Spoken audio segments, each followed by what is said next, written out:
एक बार गौतम बुद्ध वैशाली नगरी में धर्म प्रचार के लिए जा रहे थे।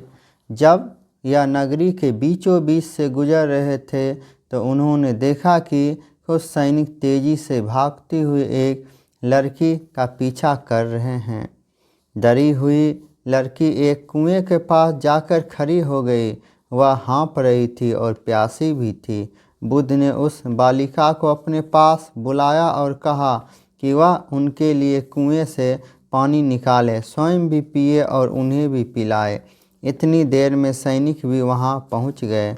बुद्ध ने उन सैनिकों को हाथ के संकेत से रुकने को कहा। उनकी बात पर वह कन्या कुछ देती हुई बोली, महाराज, मैं एक अछूत कन्या हूँ। मेरे को इस कुएं से पानी निकालने पर जल दूषित हो जाएगा। बुद्ध ने उससे फिर कहा, पुत्री, बहुत जोर की प्यास लगी है, पहले तुम पानी पिलाओ। इतने में वैशाली के राजा भी वहां आ पहुँचे। उन्होंने बुद्ध को नमन किया और सोने के बर्तन दिए। बर्तन में गुलाब का सुगंधित पानी पीने के लिए पेश किया, लेकिन बुद्ध ने लेने से उसे इनकार कर दिया।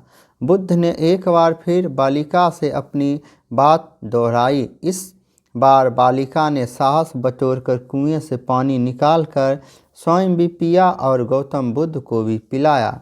पानी पीने के बाद बुद्ध ने बालिका को भय का कारण पूछा।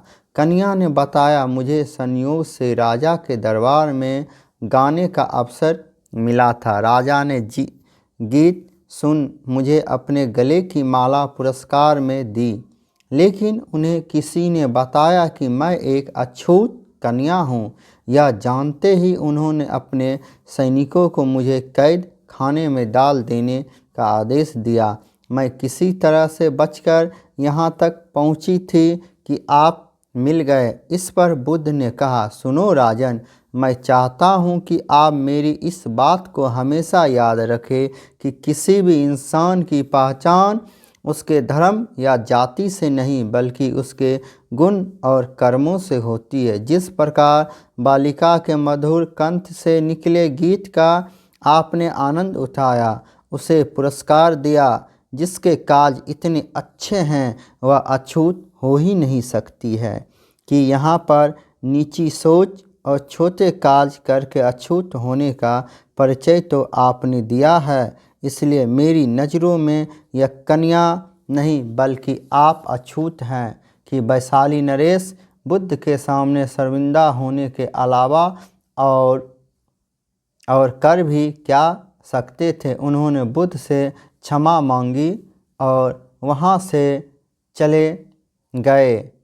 तो दोस्तों, इस कहानी की शिक्षा यही है कि कोई भी इंसान अपने कार्यों और विचारों से बड़ा बनता है, अपने धर्म और जाति से नहीं। धन्यवाद।